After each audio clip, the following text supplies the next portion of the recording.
Organic কেমিস্ট্রির reaction মেকানিজমের একটা series already শুরু করে দিয়েছি, তার কিন্তু আজকে একটা সেকেন্ড ভিডিও।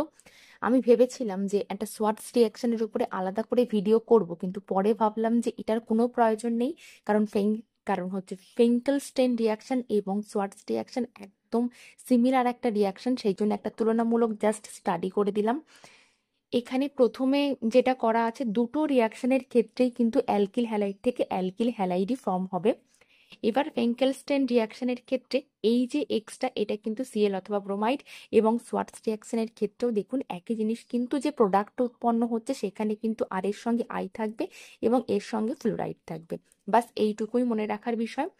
দুটো রিয়েজেন্টগুলো আলাদা আলাদা, এর ক্ষেত্রে আই লাগে এবং ড্রাই অ্যাসিটোনিক একটা কন্ডিশন, এবং এটার ক্ষেত্রে লাগে যে কোনো রকমের মেটালিক ফ্লোরাইড।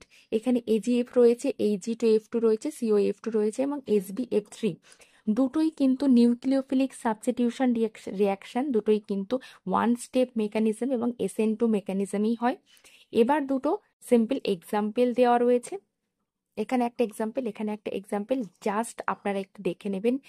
এই দুটো রিয়াকশনের ক্ষেত্রে আমার মনে হয় না এর বাইরে কিছু করার দরকার রয়েছে।